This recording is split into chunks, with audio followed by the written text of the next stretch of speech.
Educating, informing, serving. Fact TV, keeping government honest.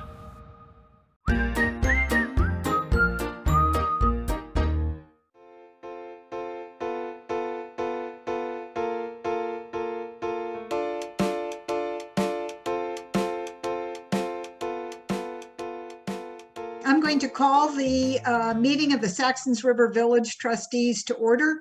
And I will note that this is a hybrid meeting with people on Zoom and some members of the board meeting in the fire station. The public is welcome to observe, listen, and participate either of those ways.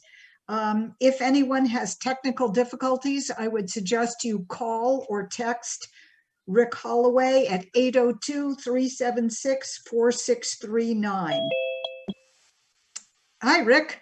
Hi, Amy. So Hey, Rick. without further ado, I think we'll come to order, but perhaps in the interest of cluing everybody in, including the people who are watching us via Fact TV, can we take a minute and just do a roll call so we're sure that Carl has everything on the recording? So this is Amy Howlett, the chair. Carl, you want to identify yourself? I'm Carl Ball. I'm the clerk. Okay, Rick? I'm Rick Cowan. I'm a select board member. Rick Holloway? I'm the other Rick Holloway. I'm the Saxtons River trustee. Okay, Ellen? I'm Ellen Clark Lawrence. I'm also a Saxtons River Village trustee. Okay, Gary?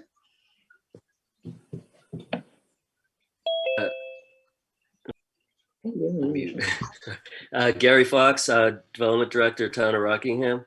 Okay, and Guy? Guy Payne from Saxons River on the Planning Commission. Okay, Rob? Rob Wheeler, wastewater. Okay, and Susan? Susan Still, Main Street Arts. Great. Okay, if anybody else comes on, Carl, I'll try and notice and have them introduce themselves for your records. But please, anybody else, bring that to my attention. The first item on the agenda is the public comment period. I'm going to ask Susan first and then move on to Rick, Gary, and Guy. Susan, do you have any public comments? I am going to pass this right on to Rick Cowan, who is Okay. also a member of the Main Street Arts Board. Okay. Before we start with Rick and the other people who I think are here to talk about a planning grant, are there any other public comments? Okay. So go ahead, Rick, Gary, Susan, and Guy. And the rest of the board has not seen anything on this, but it's nothing bad, guys. I have the main, as you know, Main Street Arts took ownership of what we call the Dish Building from the Macri family some years ago. And as it has turned out, it doesn't really work for us in its current condition, and we are thinking that we might that space and land may be of some value to the village in the future. So I brought this idea up with Gary and with Susan and with some other folks, and Gary suggested a municipal planning grant, and so I'm now going to toss it over to Gary. Before you do, Rick, do you know what the acreage is of the plot? Oh, sorry, you froze. Do you know what the acreage is of the plot?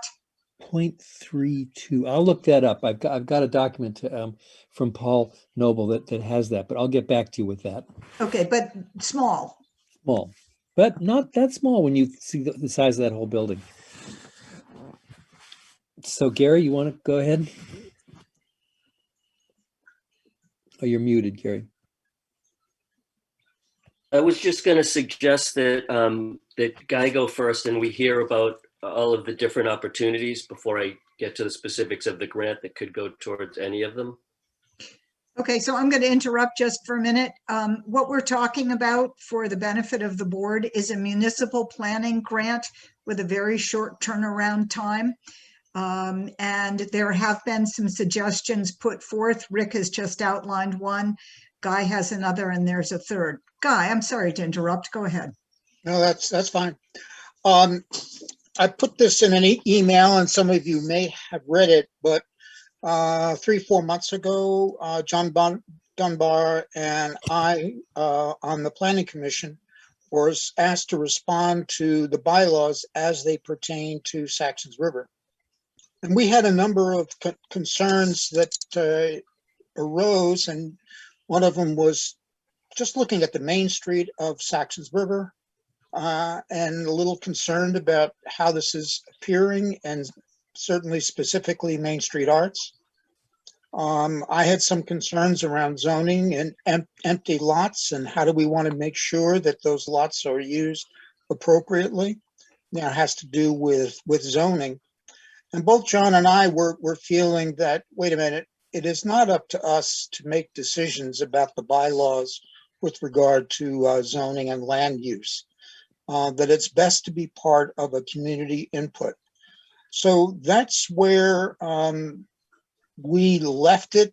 We did speak to Gary initially about what can we do, and Gary thought it'd be there may be some opportunities for some funding to have some community input. And then what came out was the proposal, the prospect that Gary put together in terms of municipal planning grant. So that's where, our concerns came from, that we did not want to be the ones who were making decisions about the bylaws as they pertain to Saxons River without better input from the community. So just to be clear, Gary, Guy, what bylaws are these? These are zoning and land use bylaws of the town of Rockingham, which pertain to Saxons River. Okay. Yes, there are sections, and then it also pertains, recreation, forestry, Bellows Falls. So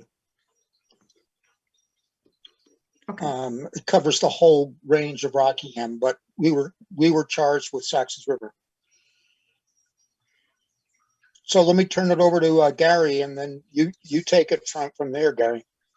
So just one clarification, Guy, do you think that the zoning bylaws that we're looking at for Saxons River would particularly pertain to housing?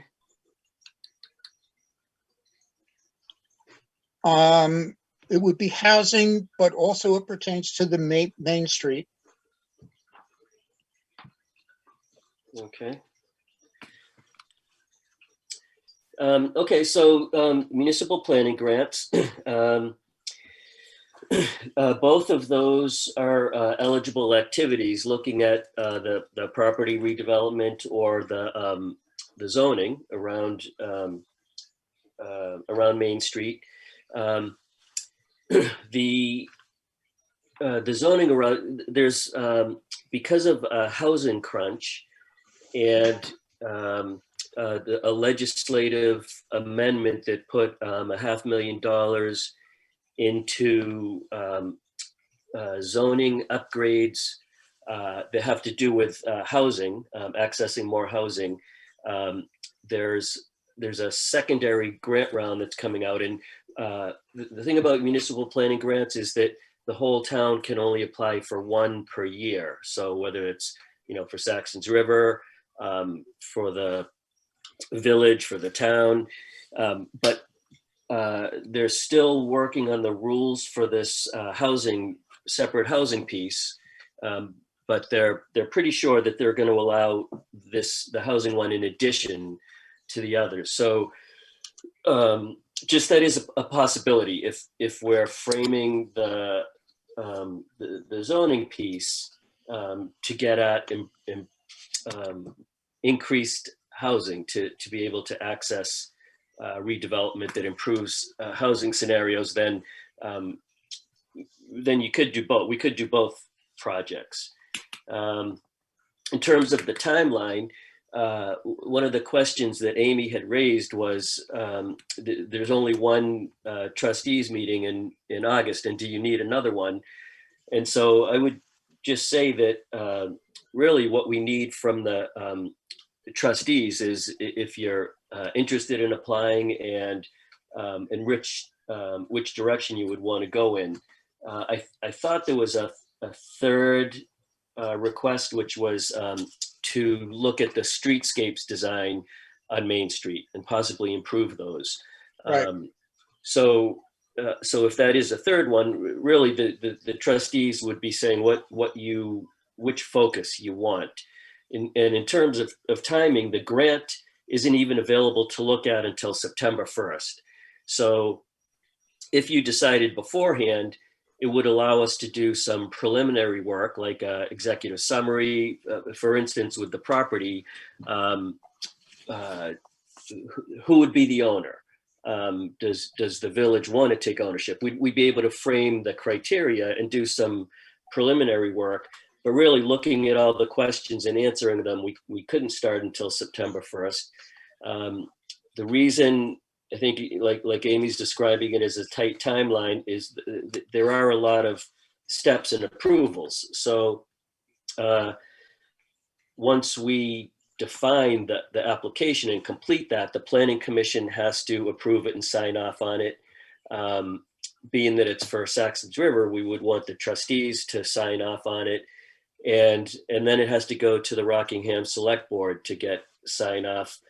There's also a step during September where the Wyndham Regional Commission has to certify that we have a town planning process in place that meets the Title 24 piece on town plans. And we do. And really, there wouldn't be any piece that you need to do for us to make that request from Wyndham Regional. So it would allow us to do a little preliminary work if you decided during August, but if that was a hardship, it wouldn't really inhibit our timeline with the grant. If your meeting is at the beginning of September, like this is August 2nd, I don't know what your September date is, but if it was really early in September, then we could work with that. I could, if you want to know what eligible activities are, what the grant pays for, I could review those. I don't know how much detail you would like on this grant. Any guidance there? Yeah, I would like, Amy? So one at a time. Let's start with Ellen and then we'll go to Carl. Ellen, go ahead. I would just like an overview, An overview of, what it would propose or what it would, Gary, what'd you say that it would? Yeah, so what the grant can pay for is the expenses for public meetings and hearings, right? You'd probably want to have some public meetings for the Saxtons River community to come out and give their input on it. Any research, say it's a consultant to do research, data collection, inventories or mapping, could be to pay Regional Planning Commission staff for some work on that. It could be to purchase materials, or for a consultant that has some expertise in writing bylaws, works with us to hear, well, what is our goals for the development in the around the main street of Saxtons River, and they would help with language that helps with their experience, that quicker and easier at getting to the legal language that gets us what we want.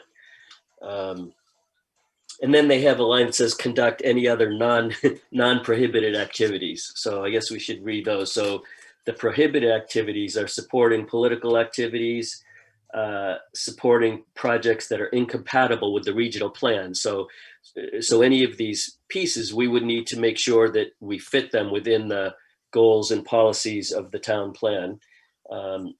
They have to meet the regional plan too, but by definition, the town plan meets the regional plan. Cannot be used to pay Regional Planning Commission expenses, reimburse expenses incurred before the grant is awarded, to subsidize tax mapping, to pay municipal officials or municipal staff, to capitalize a reserve fund that is expended beyond the grant period, cannot be used to purchase computer hardware, software licenses, subscriptions, or equipment. Cannot pay for the cost of administering the municipal planning grant, which the town pays me for that, so that's not an issue for our discussion tonight.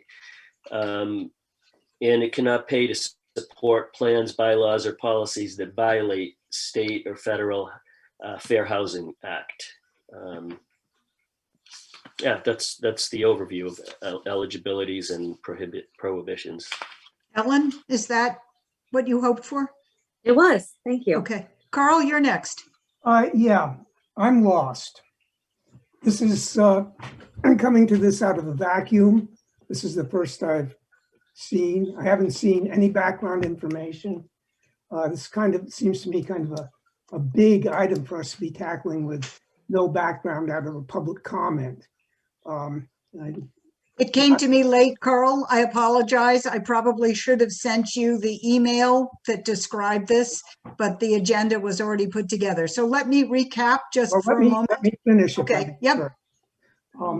I do not have a good sense of how these pieces that individuals have been talking about fit together.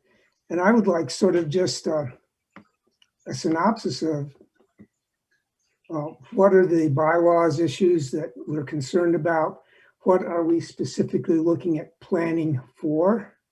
Is this related to use of the Main Street Arts dish building or something else? And sort of what's the objective here? Yeah, what's a streetscape? That's, yeah. So it sounds like perhaps we need to plan another meeting for us to really get into these issues. Is that what I'm hearing? I'm seeing Rick nodding. Well, Guy, Rick. I'd like to get a good summary of everything that is kind of being proposed and how it all links together and ties together. And and if there is any urgency at all, then we should have our second meeting, even if this is the only agenda item that we have on it. That sounds good to me. I agree. Yeah. Okay. Guy, Rick Cowan, and Gary Fox, does that seem reasonable to you? You wouldn't necessarily have to attend, but it seems like we'd need to know pretty clearly what your positions are. And it would allow us to warn this and to talk it up in the community so that we could get some feeling from other people who might want to know what's going on. And some idea of what we need to provide you all with to move forward so that we can warn it and actually be able to vote on it if need be, so that we can, expedite things. Okay. Gary Fox? Yeah, so I would just say that having it warned as an agenda item for the public meeting and having any materials that Rick, Guy, and I put together would help with the grant application. During the project period, during the grant, there will have to be public hearings, but it's a very competitive grant, and some projects are more competitive than others. And so whatever we choose, it would help to show that it's what the community wanted, that there was a community process in choosing the particular project that goes through. So yeah, good idea. Okay. Rick Cowan? Gary, would there be a creative element if the consultants were hired to do this planning process? My understanding is that they would move the puzzle pieces around and not only wait for citizen input, they might suggest ideas to us about how the streetscape might evolve. Is that accurate? Yes, so they would do whatever we scoped for them to do. We would have to procure their services through an RFQ and define what the scope was in a contract with them. And if what you just described is what we wanted them to do, they would certainly do that. Sure. Yeah. And Go ahead, Guy. yeah, what I can do, and I'll be glad to attend the meeting, I can summarize sort of the talking points really of what John and I raised with the Planning Commission. So in advance of the next meeting, I can pull that together. Okay. Are the bylaws for the planning commission readily available? I'm thinking maybe they're on the Rockingham VT website. I'm sure that they are where they are. I can haven't forward a looked- link. I'll forward a link so you can just click on them and then look at the index that talks about the Saxtons River village zoning. And it'll Okay, give you the page number. And just for my knowledge, what I'm understanding from this is it is to possibly do something with the old dish on Main, but is it for a housing thing or is it use for anything, you know, like business development? I guess I'm not clear on what the scope of it is. Well, from my experience, Ellen, it's, you know, John and I sort of raised concerns from really our own personal observations. And the goal for us was to say, we need some community input as to where the priorities are. Yeah. And what does the community want, as opposed to us saying, these are the elements that we are recommending. So it's a matter of the community coming together and identifying what their priorities were. Okay, so it's not, this isn't targeted just towards like like adding more housing. This just involves getting community feedback and then coming up with a plan as to what we want to do for the village. Yes. So my understanding, what I'm hearing is that it's grant money available to help pay for the planning of what we may, the community involvement and planning for what we have, the direction we may want to go in the future. Because those are things that people often forget. Cost money. Everything costs money. Like Yeah. you can't plan something without investing in that. And that like just doesn't. You know, people always think that these things just like miraculously happen and it's like free, and it doesn't. You know, like everything has a cost attached to it. And so what I'm hearing is this is about getting funding to help explore ideas of like, what do we want our community to look like? What do we want to do with our community? Things like the conversation of the dish building may come out of that as to the dish building could be raised and turned into an additional addendum to the park, or it could be, you know, when the Macris gave it up, they had originally offered it to the village for the fire station. I don't think that it's big enough for that, but it's, you know, there's what is, you know, so what is the next life of that? And this is getting the community involved, and this is what I'm hearing. I'm giving, you guys can correct me if I'm wrong, but it's getting the community involved in like all of those decisions, you know, like what is the next generation of the dish? You know, it was Tenney Lumber Mill, it was restaurants, it was Main Street Art Storage. What is the next life of that lot and or building? Okay, so it's for that specific area. Well, it's for all of Main Street. That's what I heard. Okay. so just to be clear, once we apply for the grant, we have to know what we want out of the grant application. Now we have 3 ideas floating around, which have been suggested by several parties. Do something with the dish, be more specific about the Saxtons River streetscape, revise and be more specific about zoning bylaws that apply to Saxtons River. I think those are the 3 possibilities. There may be others that come out of a meeting. And the target is an application from the town of Rockingham that focuses on some very specific project. Gary, is that what your understanding is? Yes, yes, it is. I would say that you can't morph too many things into one application. So for instance, you could ask for a vision of around Main Street and what you want it to look like, and go after that process. And it's possible that it could include some zoning pieces, but I think it might be that the actual zoning bylaws might have to, you know, be a separate thing. And so the dish on, if you're doing, as Rick was describing, a vision for the whole community, what you want it to look like, what the Dish and Main property could be, that would be one particular application. But if you wanted to dig into the Dish on Main in particular, you would want a consultant looking at, okay, what needs to be done to have it demolished? Are there any, if it's a historic structure, you need to have reasons that get sign off from the state and the local boards. If it's not historic, you don't need those. What would the cost be? Is there any contamination issues that need to be dealt with? What could you put on the property? So is it village owned, and what would be appropriate for that?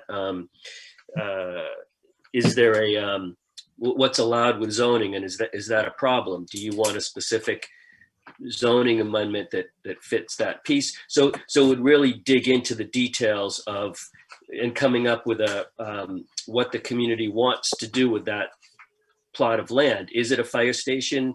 Is it another park? Is it a new incubator building for businesses? Whatever it is, it would dig into that one issue and come up with a plan for you. So this is what it would cost to demolish. This is the kind of building you could have on it. This is what it would cost to put a structure there.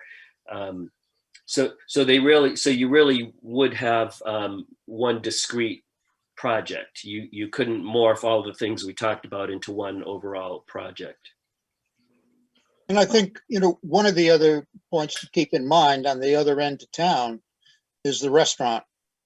And where do we want to go with that? And certainly when it was Patrick's, it also created some real hard feelings between the restaurant, the bar, the noise with the residential area.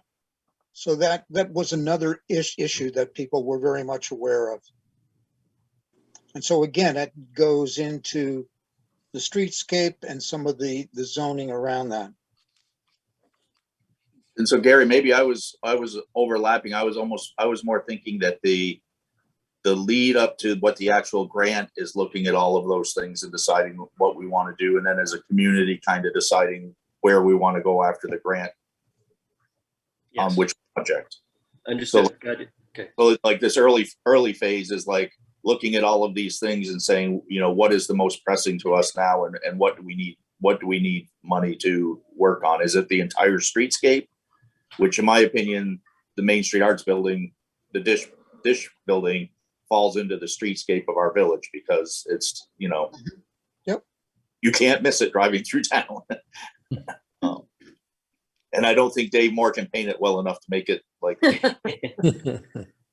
Okay, Susan has a question. Gary, as I understand the grant, it's $22,000 maximum.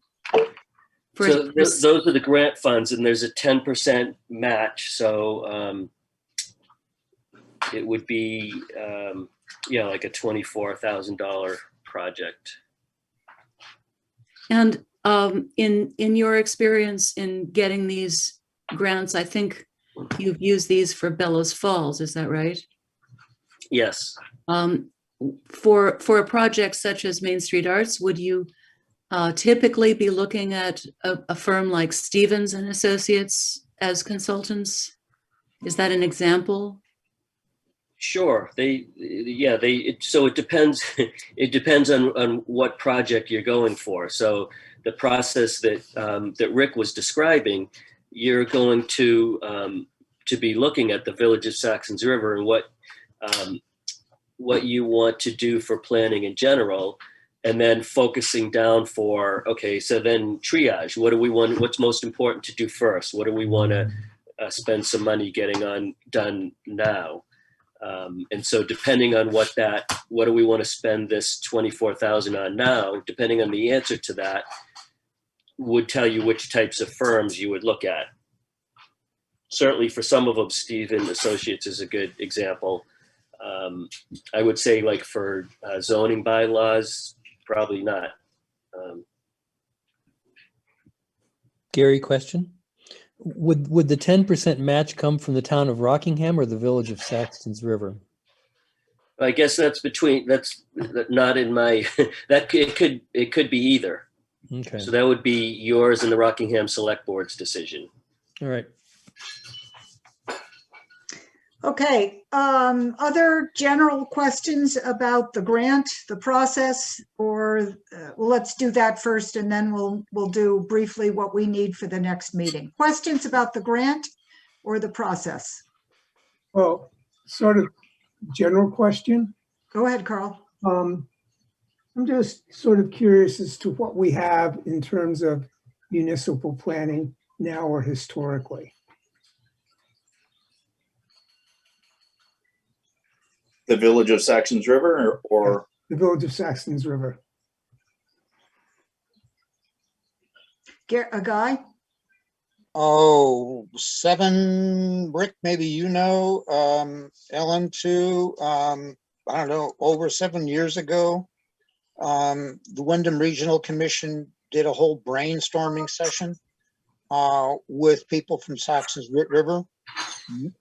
There, I have the report. Nothing ever was done with it. And I can send that around too. So that was a broad brush brainstorming session without any plan to follow it. I think that would be helpful. Yeah. Carl's question makes me think that if there have been planning initiatives, they've come from the town of Rockingham, except for what you've just mentioned, Guy. I guess my sort of point is we don't seem to have much in the way of planning initiatives, and it's not something that's been part of the village governance culture. And so we should be very careful about jumping into something very new and very big without a lot of thought. So I'm a little bit skeptical about jumping ahead to get a grant where the application's due in September when it's not really clear what we're going to be doing with it, or if it's something that residents of the village would support. Application is due November 1st. Oh, I'm sorry. I thought I had heard September. And am I right, Gary? There's the village, we know, under no obligation to follow the recommendations. Right? That's true. I think if you decide to embark on this, it is important to have a commitment to ask the questions that'll get you the answers that you want and to implement the planning. It definitely impacts the town's ability to get future grants if previous ones aren't implemented. So Carl's point is a good one. If you're choosing to move forward on one, it should be something that you really want the planning done on because you want to implement it and solve that problem following up on, upon completion of the planning. So I'm ready to move on to some of our other business and get the information for our next meeting so we can review and analyze this. I agree somewhat with Carl that we should move carefully, but I also kind of feel that the trustees have a responsibility for the village, the appearance of the village, and the quality of life in the village. And I can see how this might be part of that. And we just need to get all the information, and there's a gazillion questions that might be answered if we get all the documentation, everything that we can review before the next meeting. Yeah. Okay, so I'm thinking a meeting on August 16th, 2 weeks from today. That is our regularly scheduled meeting. We'd hope not to have one in August, but I agree with what all of you are saying. This is a big deal and we should consider it carefully. So some of the things that have come up are to have read at least the zoning bylaws that pertain to Saxtons River, and we're getting the link for those from Gary. Rick, do you have more materials on the dish that you want to provide to us? Yeah, we actually, when the Dish building was given to Main Street Arts, Margot Gia, who was then the managing director, undertook the brownfields, stage 1 and stage 2 of the brownfields analysis was undertaken, and I can provide the outcome of those two applications. Okay. And information. And secondly, I'm wondering if Gary could provide examples of other planning grants that Rockingham has used. I mean, the Bellows Falls has used to approach some of the challenges there. That might give people an idea about how this thing works. Can you, Gary? You can do that. Okay. Susan? We also have an assessment of the building that was done just last year about the state of the building. Okay. I was also advised, and I don't know if this means anything, by Walter Wallace. That Our the historical. Building, yes, that the building has no historical value, that there would be no problem with tearing it down.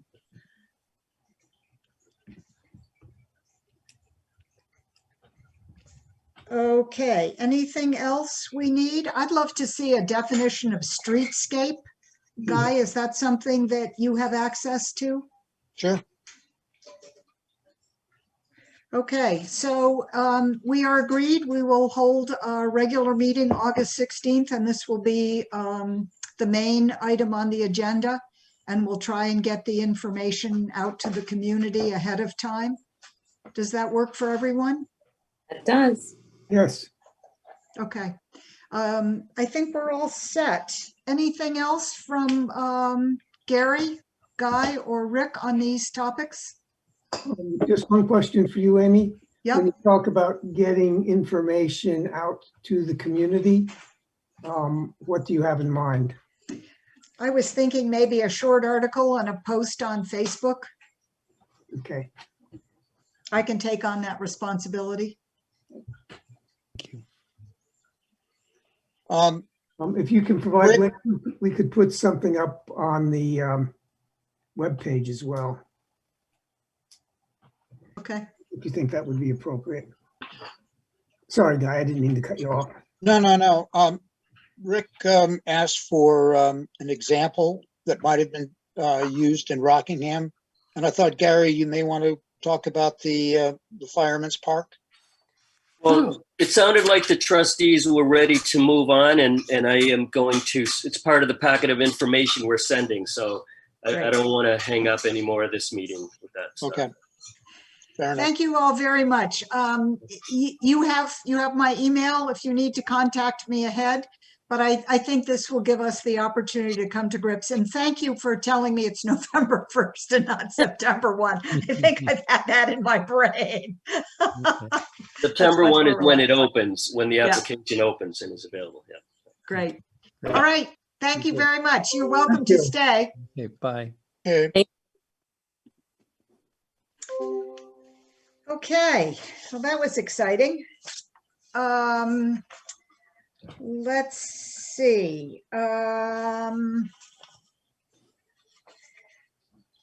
think I want to return to our agenda, which brings up the wastewater treatment plant very soon, Rob. So I would like to recommend that we skip number 3 on the agenda. I have no idea what I was thinking when I suggested this. Probably that there wasn't going to be much happening at this meeting. Is everyone all right with tabling that to a time later? Yep. Okay, I think I'll bring it up in October or November when presumably our lives are so dull that. Okay, we're up to updates on committee reports and the wastewater treatment plant. So Rob, I'm going to put you center stage. Okay, so with the rain that we had on Thursday evening into Friday, the plant had issues. We had an automatic valve fail on Friday at some point during the day. Took us most of the day to figure out what was the problem and then tried to fix the problem. We found some fuses. And then I tried to find the fuses to replace them. Ran all the way up to Sharon, Vermont to meet somebody to get fuses, and that didn't work. So basically the valve, electrical part of the valve, which automatically the valve opens and closes with the SCADA system, with the SBR systems. And I don't know, I'm trying to explain it so everybody can understand it, but we have two tanks that treat the wastewater. And while one tank is receiving the flow, the other tank is in its reactor, in its mode of treatment. So the valves open and close automatically with the SCADA system and communication with the system of the SBRs, which is a treatment process. And one of the valves that opens up to the tanks is what's failed. It's electronic valve. It opens and closes by the components of the system. When it's ready to receive the water coming into the plant, it says send it to this tank. That's no longer happening. We have to do that manually. We've been doing that manually since Friday afternoon. We did it Saturday a couple of times, once in the morning, once in the afternoon, same on Sunday. Did it a couple of times today. We'll do it as long as it takes until we get the valve fixed. And why we're doing that is we got to keep the biological activity happening in that tank so that when we go back, that hopefully we keep it going enough that the bugs are still alive. And we keep it going so when we get the valve back working again, it goes back in a normal operation. So I got a call out. Actually, a guy came up and stopped on Saturday afternoon and took a look at the valve and basically said that the electrical components were fried. When we opened the case to find what was wrong with inside, it was basically full of water. And this is a dry pit. So I don't know how the water got in there. I'm assuming it's condensation, but I haven't had a chance to. The pit is dry. We've never had to pump it out of water out of it. So I don't know if the water is coming in from the ground, how it's getting in there, but it's another one of those things. Once water gets in, it can't get out. But there was a fair amount of water when we opened up the cover. And of course it fried the electrical part of this valve. The guy that came and stopped on Saturday basically confirmed that it was fried. I called him today. He sent me a message, a brand new valve, which we're hoping we can get the components, not a new valve, because the valve itself works. It's just the electrical part, the motor and the circuit boards are what's cooked. He priced at $6,000. So I'm not, and I haven't talked to him. He left me a message on my phone. He hadn't got back from the manufacturer the price for the components or the availability yet. He was hoping to get back today, but as of 5:30 when he sent me the message, he hadn't got anything back from that company, which is down south. So now we're waiting on, do they have this components and circuit boards on the shelf, or is it one of these things they got to make? So maybe by tomorrow morning we'll know something more.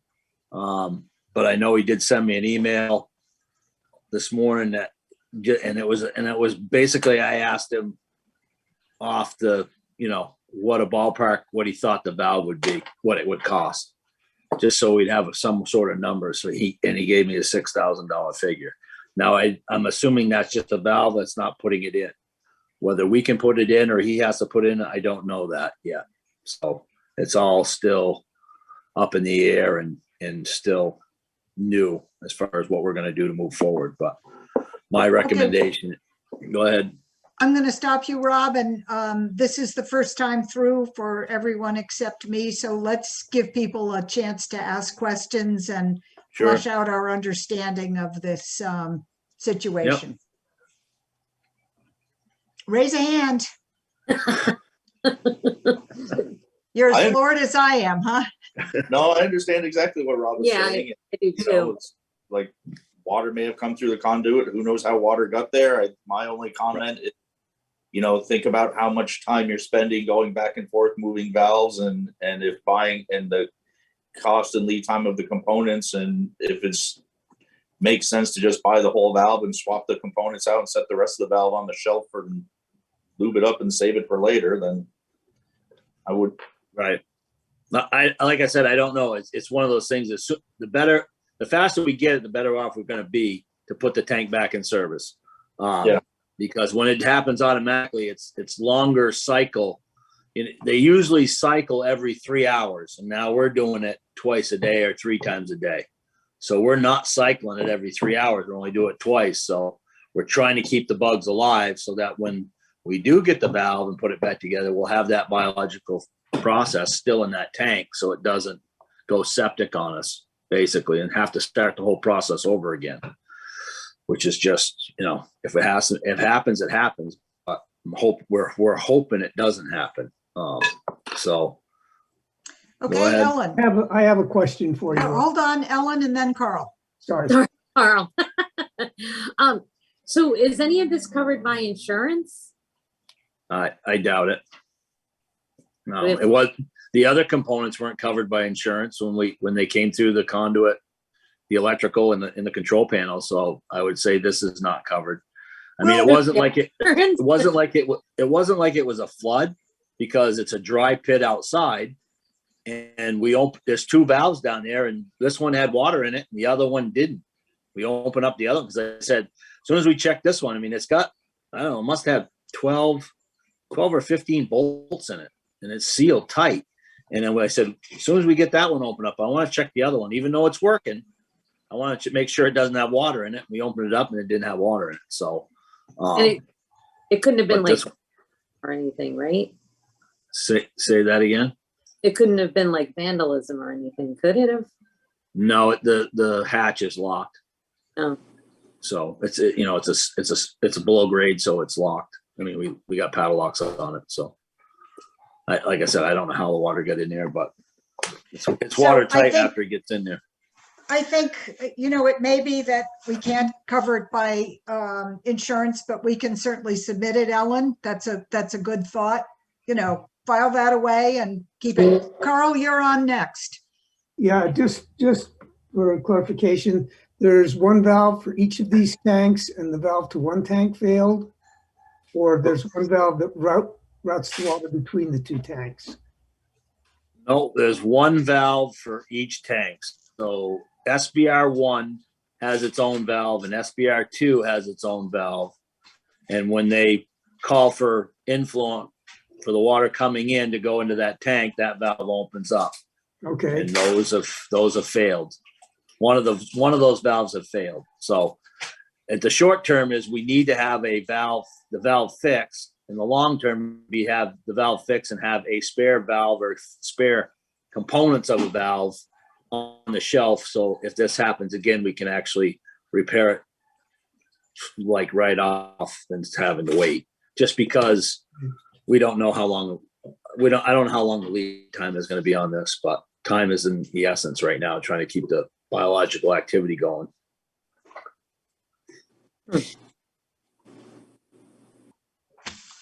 For that. All right. In your experience, Rob, I mean, you're our expert here. This is pretty rare. You've heard of others. Give us some framework. No, I don't know. I mean, it's a fairly new installation. I wouldn't think that it's just in a dry pit. I wouldn't think that we'd have this problem, but somehow water got into that conduit. I mean, that conduit comes from the main building, the office building, into that. I don't know how it would have got in there. I mean, unless it's condensation, I don't know, but there was a lot of water in there. So my thought is to leave, either break the conduit so the water can't do this again. And you know, and it's not like the pit it's a dry pit. So it didn't have like 3 or 4 feet of water. We've never pumped water out of it. So it wasn't like it flooded.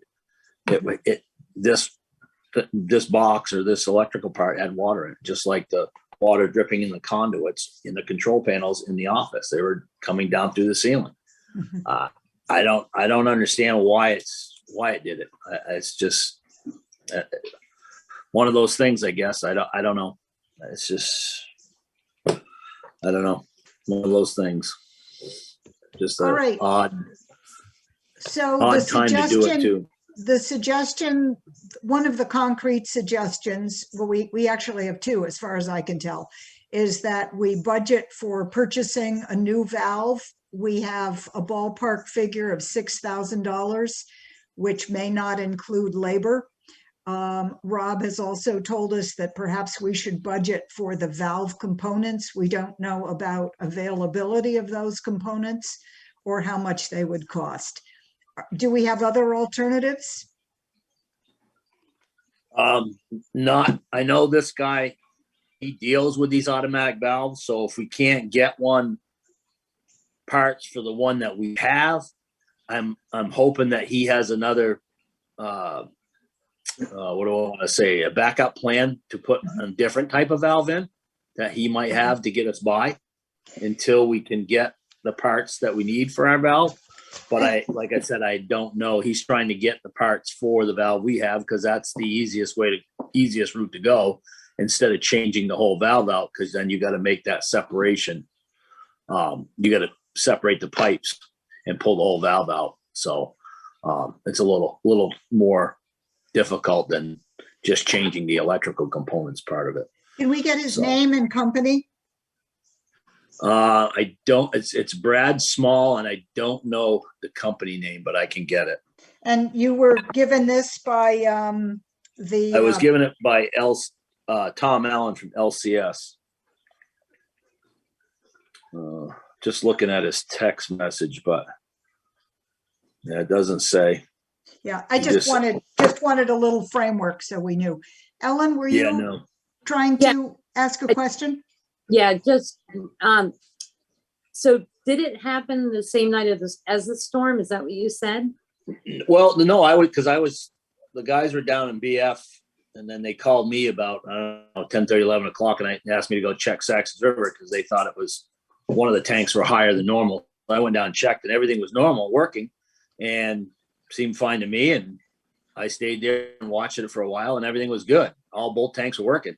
The next day we came in, and we were at BF, and we always look at Saxtons River through the SCADA system to see where the tank was, as far as to give us a time frame when we need to go out there to do our testing. And one of the tanks was in, I forget what it was in. It was in fail, or it was in fill decant, or so. It was in an odd cycle that we usually don't see. So the guys went out there to see what was going on, and that started the whole process of trying to figure out what was going on. And it took us until probably 11 o'clock before we actually figured out troubleshooting that it was the actual electronic valve, because we could put it in manually, open it, but then you watched it and it would automatically shut on itself. It was like, wait a minute, we're actually hand cranking it open, and it's actually closing by itself. So it was like, and then we finally talked to enough, and we got this Brad Small, and he,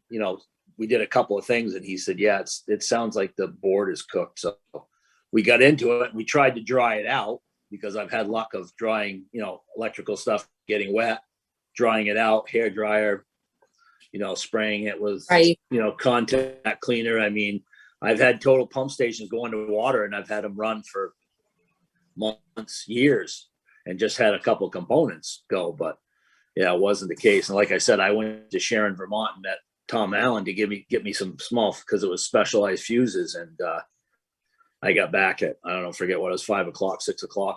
And we tried to put the fuse in, and it automatically kept popping them. So it was like, yeah, this is over. So, yeah, it was, and we were talking to the guy that actually built the SBR tanks, the program, and he talked us through how to set it up for the one tank process and what to do and you know, they're all phenomenal because they were on the phone, you know, 7 o'clock at night, both him and the Brad Small, just to, you know, try to get us through. And actually Brad Small came up and stayed in Windsor camping over the weekend, and that's when he wanted to stop down on Sunday to look at it. And he said, I'm going home early, and he wanted to do it Saturday. So one of the guys met him there and let him in and looked at the valve. So, and then once he saw it, he says, yeah, this was full of water. It's definitely junk. So this is where we're at with it. So it's just, luck of the draw that the actual guy came up to Windsor, Vermont to go camping.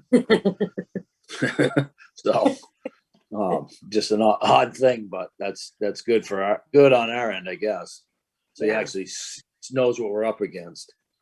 Because I took pictures and sent him pictures. He wanted everything I could give him for information, so he could try to figure out for us what he could do for us. So, but yeah, hopefully I'll have some more information tomorrow, and I'll pass it along to Amy, and she can, you know, send it out to you guys.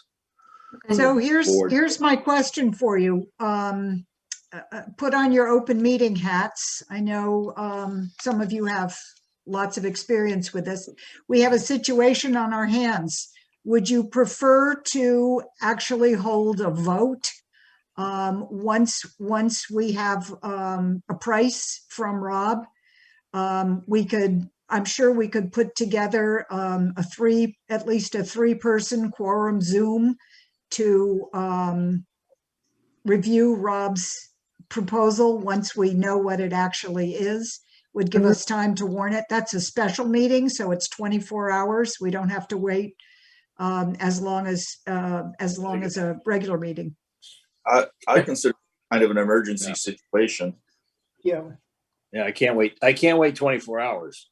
No. Yeah. If they got it, if they have it down in the Carolinas, I can have it here in 24 hours. Okay.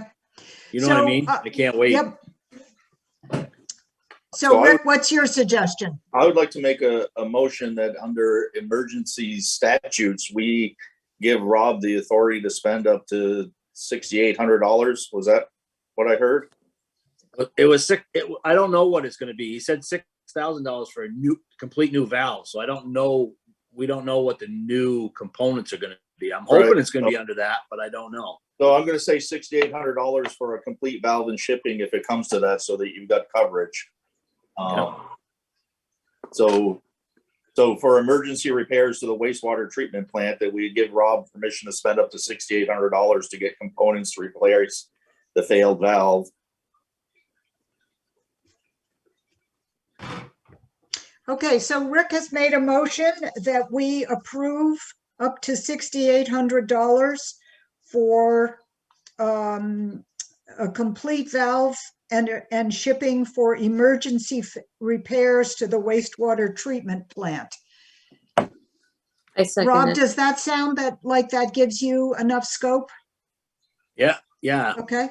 I think so, because like I said, I don't know what the cost is going to be. I wish I could shake my little crystal ball here, but it's still not working. Okay. Ellen, were you seconding that motion? I'm sorry, I didn't hear what you were saying. Yes, I was seconding it. Carl, I haven't let you speak, and you're our sewer guy. Do you want to weigh in? No, I mean, I think this is an emergency. We have a capital reserve for the wastewater treatment plant. This is what it's for. And I would support Rick's motion. We get the part here as quick as we can. It's costing us something to do this manually. Well, and I think Rob's depiction of if the biological tank fails is vivid. We definitely need to do everything we can, and our crews are doing everything they can to make sure it won't. All right. Is there any other discussion? It's been moved and seconded. Carl, why don't you read back the motion? I'm sure your notes are more accurate than mine. Moved and seconded that we approve, that we authorize Rob to spend up to $6,800 for a complete new valve if necessary and for shipment. for emergency repairs to the wastewater treatment plant? The SBR, yes. All right, all in favor, hold up your hand. And it's unanimous. Great. And Rob, I think if something comes up, get hold of Amy or I, and we will call an emergency meeting and get at least 3 of us here to make sure that you get Okay. what I think. I don't know. My ex-wife worked in a wastewater plant for 12 years, so I have some concept of how the shit What happened? there.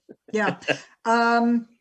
Is anybody going to be unreachable over the next 2 days?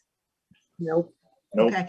I'm actually traveling on Wednesday, but I'll have my phone with me, and I'm actually traveling places where they have better cell signals than they do around here. So, okay, great. Anything else, Rob?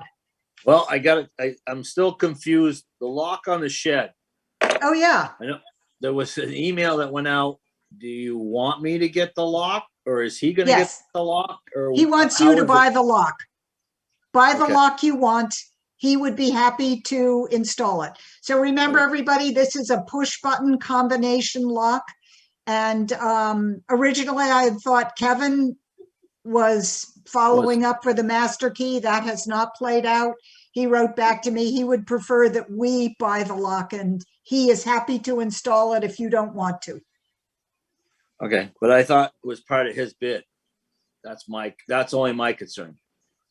That's all. Well, I That was think the part of bid his- envisioned something else.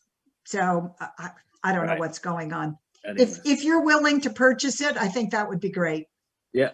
I'm It assuming- might not. It won't take precedence right now, though. Oh, absolutely not. No, you're focused on the right things. And I think we talked about this at a previous meeting. Does anybody remember? It was like $50 or $100, it seems to me. Yeah. Yeah. It was in the range of $50. Okay. Okay, do you want to review the bids for The pipe insulation is the next on my list. pipe insulation? Okay, To do with the sound, I got one for was it Northeast or North? The guy's up northern Vermont. North Country Yeah, Mechanical. North Country pipe insulators, and then I got ones from over in Troy, Albany, and they just sent you that today, I believe, Amy. so I'm going to share, let's see. Atlantic. And Hold the other, on. I tried another one that Rick gave me, but I never heard back from them. So I was like, I guess they're not interested.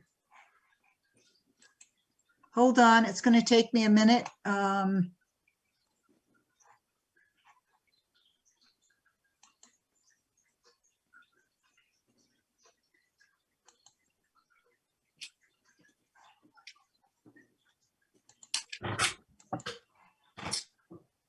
Okay, so let me share my screen and show you what we have.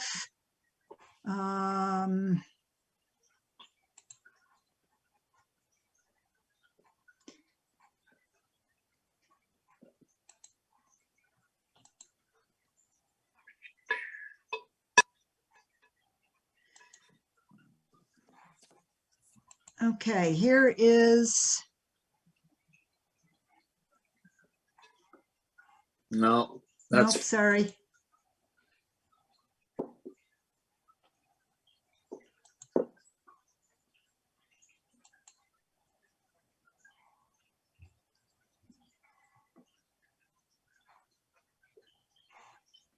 Are you seeing Ferguson Waterworks, West Lebanon, Yeah. New Hampshire? that would be the manhole covers. Oh, sorry, sheepers.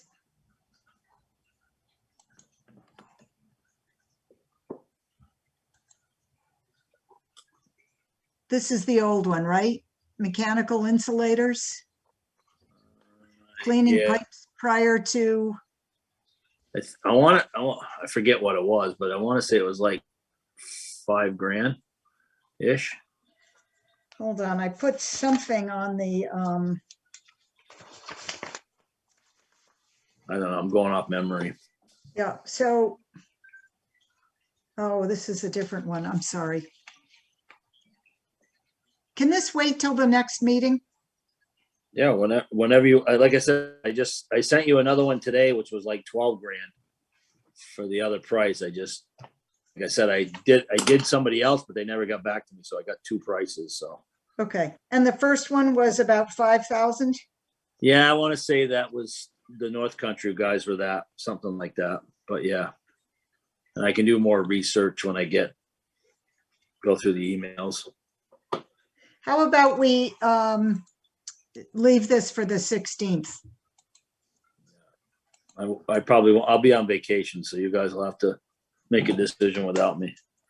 Do you have, is there anything that you've seen in the two that makes you Yeah, prefer go with one over the other? Go with the cheaper one. Okay, Okay. The big difference in price. yeah. Do we want to make a motion and deal with that tonight? You'd like to see the bids, wouldn't you? Yes, I'd like to see the bids. Okay, I will send the bids out and we will discuss it on the 16th. The other thing is the UV parts. Yep. So this is on the agenda, folks. $3,800 for UV lamps, roll pin sleeves, and other proprietary expenses. Do you want to give us some background, Rob? So yeah, so the UV systems are what disinfect the water every time the plant discharges and sends it to the river. So what it is you have, I don't know if anybody knows what the UV lights are, but they're intense lights. They sit inside a quartz sleeve. The roll pin is what attaches to the shaft. It keeps, there's a wiper motor that goes and cleans the quartz sleeves on a timer cycle. That was having difficult, that pins were shearing. So we've gone through, we'd ordered some, we just want some backups. And in cleaning the quartz sleeves, being quartz, they are very temperamental. We've broken a few. So we had gotten 6. So I just want to have another set. I think we've got 1 remaining other than what's in the unit. So we're just basically getting more supplies to have on hand. If in fact that these go down, we actually have them in stock.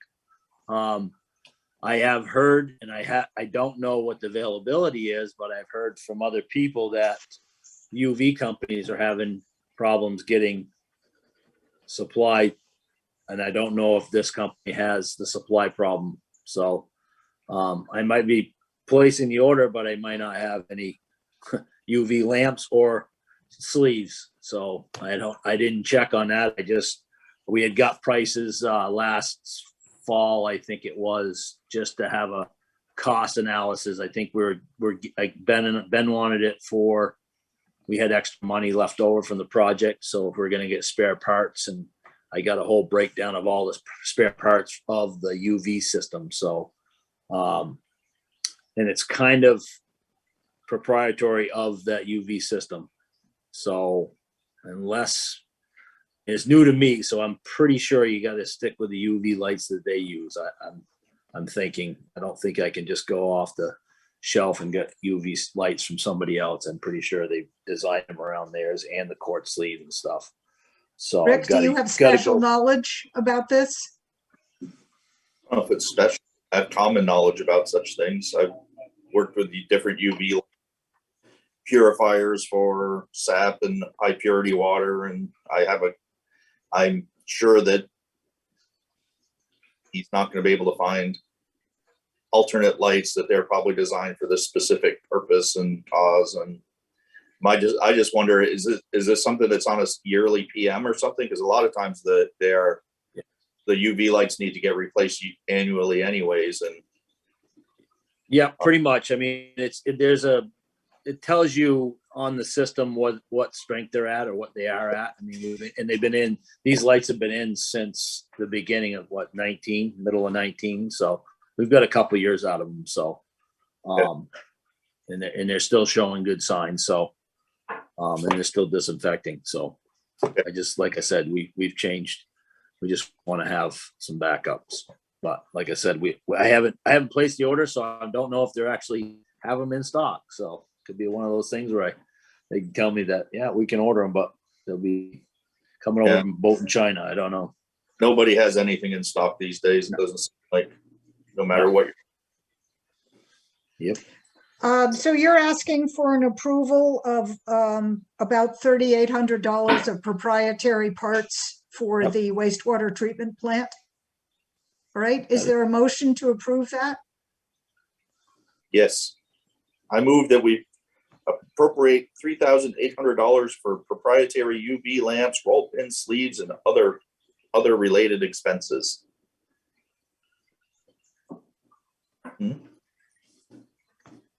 Carl, did you get that? Close enough, yeah. Okay, is there a second for that motion? Come on, Ellen. I second it.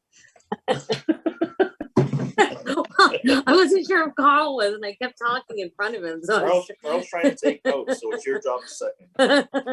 Okay, it's been moved and seconded that we approve an expenditure of $3,800 for UV lamps, roll pins, sleeves, and other related expenditures for the wastewater treatment plant. All in favor, hold up your hand. Okay, it's unanimous. As you can see by my hair, I'm kind of fried today. You had such a bad day at work. Oh, I'm sorry. I had a good day at Not work. bad. Terrible. Just While we're on the wastewater treatment plant, Carl and I are working through a request for end of year report materials that came in this week, or that I saw this week. So I have that on my docket. Carl is coming up with a list of sewer uses. We're both checking in with Ben and trying to do this right. So that will be ongoing for a little bit. Do you want to say anything else about that, Carl? No, I passed on to you the 2019 form. I still have not had a chance to go through the database and make sure of what changes may have been in those numbers. But This is for the sewer usage. Yeah. It's on my to-do list. I know about those. Okay. One more, the plant water, the water system was installed and working. Oh, fine. good. The water softener? Yep, So that's Really good. good, right? yep. We got a positive thing there. Sorry, all the bad news, but yeah, we have a positive thing there. So hopefully I'll have good news in the next week or so, or the next couple days anyways. But I will definitely keep Amy abreast of what's going on with all the stuff that's happening at the plant. So I appreciate everything. I got one question though, Carl. Yes. Were the horses bad? That's why you had to cover their faces, or what? They're in the witness protection program. Is that what they are? Okay. Yeah. I just thought maybe they saw too many dump trucks going by or what? I have just a comment on the UV. Yeah. That Ben has been communicating back and forth with the USDA about the grant. But the spare parts, and I think UV spare parts were some of the ones on that he had talked to them about would be reimbursable from the grant. So, All right. Well, if that's the case, then maybe we can get more of them. If we have, I don't know how much grant money we got left, but they're not going to go bad. yeah, I'm not sure about that. And we are still talking to them about the mold remediation, Okay. whether or not that's going to be covered under the grant or not. So, Okay. Well, God Yeah, bless you both. Okay. Jeez, it's a lot of technical stuff. Anything else from me? When are you going to be on vacation, Rob? I'm on vacation Friday afternoon for 2 weeks. Good for you. Yeah. Well, the phone still rings and I still answer it. And I'm sure I'll have my iPad here with me, so I'll still get emails. Big so, mistake, Yeah, big I know. mistake. Yeah, unfortunately, should- yeah. Should we continue to discuss with you, or is there somebody else we should go to if something comes up? Yeah, you can call me. I'll Okay. have my phone with me. Okay. Oh, that's not fair. All right. Well, you're supposed to go someplace where there's less of this stuff. So Well, it used to be, but now the technology is catching up where I go. So yeah. unfortunately, that's My wife- okay. My wife has discovered how to pick locations where there's no cell service and Wi-Fi, so maybe I can talk to her. Yeah, my husband would always go fishing up in Canada with like Mike Paquette and stuff, and they had no cell service at all, and they were like, "That's perfect," because nobody could say the police officers that he went with. Yeah, this is true. All right. Well, thank you so much, and please tell the rest of the crew. Jeez. Tell them how much we appreciate what they've been up to. Yep, I will. Thank Okay. you. Yeah, bye. Thanks, Rob. Yep, thank you. Okay, we're on to the warrant. Fire Station Committee. Oh, fire station. Thank you. Fire station, you'll see on the warrant in a minute that Dave Moore has accepted our bid and is billing us, you knew that already, is billing us for the first half. That's all I have for the fire department. He's done a lot of scraping and cleaning so far. He's got a little bit of red on for a sample. Yeah. Oh, good. How's it look? Pretty. I'm wondering if we should ask him if there's, I know that we don't want to keep it minimum, but there's some clapboards that are completely rotted and gone. And I don't know if we should have him fix those 4 or 5 clapboards, or if that's just getting further into putting eyeliner on the pig along with some lipstick. Oh, We're already putting lipstick on that's the right. pig. I get what you're saying. Maybe mascara. We can move on from that. Okay. We'll wait and see if Dave comes back and says, "Hey, can I get $50 to put a couple clapboards on?" All right. Carl, anything from you on the fire station? Nope. Okay. Matt emailed me just before the meeting tonight to say he didn't think he would make it. So I think we're there. Okay. If you're ready to move on, it looks like we're up to the minutes for approval from July 19th. Do we have any further corrections, Carl? No. Okay. Motion to approve the minutes from July 19th. Is there a second to that motion? I second. Thank you. It's been moved and seconded to approve the minutes of July 19th. All in favor, raise your hand. And it's unanimous. Minutes are approved.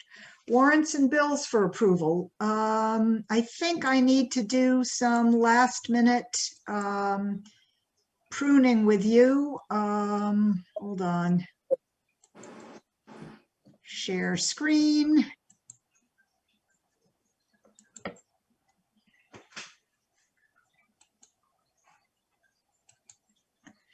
So, it's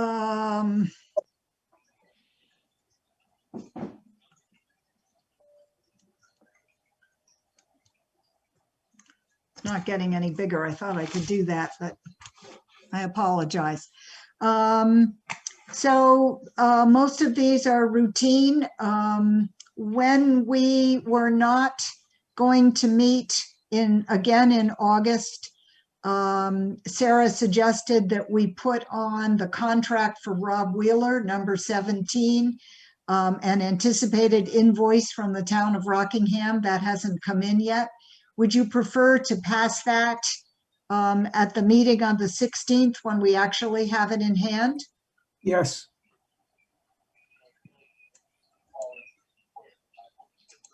I would. Okay.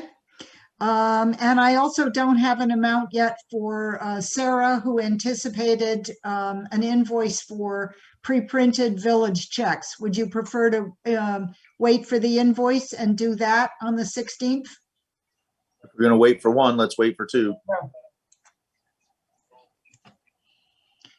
And we have passed separately the proprietary valve part, so we don't need that, correct?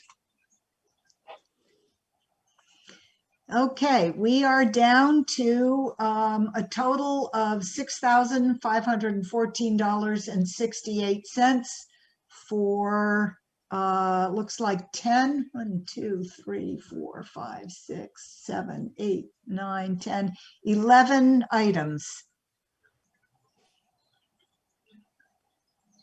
Move to approve the warrants for 11 items at a total of $6,514.68. I second it. Okay. It's been moved and seconded to approve the warrant. You just heard it. All in favor, please raise your hand. And it's unanimous. Great. Thank you. Other business. I have a tiny bit. I have an announcement from CJ King in Jamaica, Vermont, letting us know that there will be a statewide COVID-19 memorial service at the State House lawn. So I am mentioning it on this public event. And I have a poster which I'll put on the kiosk in Saxtons River. So this is Sunday, September 19th at 3 p.m., a memorial service planned by the Vermont Interfaith Action, honoring Vermonters lost to COVID-19. The heart of the event is a ceremonial reading of the names so that each individual who has died of COVID-19 is recognized. Various clergy will participate, and Governor Phil Scott has been invited to participate as well. And there'll be information on the poster for people who would like to get in touch. Are there Where was any? this again, Amy? Where was this to be held? It will be held in Montpelier, Sunday, September 19th, 3 p.m. on the State House lawn. Thank you. I can send you more information if you'd like. Let me make sure that there's nothing else on my list. And just to keep everyone informed, I did follow up, touch base with Peter Golick about the paving, and the company is supposed to be coming back to touch up some of the details. Like in my house, there's like a 2.5-inch lip at the end of my driveway, and I noticed a few other driveways like that, and some places where there needs to be some gravel or fill put in on the edge where it drops off at the edges of the roads and whatnot. So, Okay. so hopefully they will come back soon and fix some of those things. All right. I sent in a request for an update. I sent in a request, as you asked me to, at the last meeting, to have Rockingham pay for 2 speed radar signs. I know that Gordon Corstange is circulating a petition. And if that comes to me, I will send that also to Rockingham. I also requested an update on the item for sidewalks, which is part of the paving budget this year. I know, Ellen, that you were able to achieve some sidewalks up next to the rec.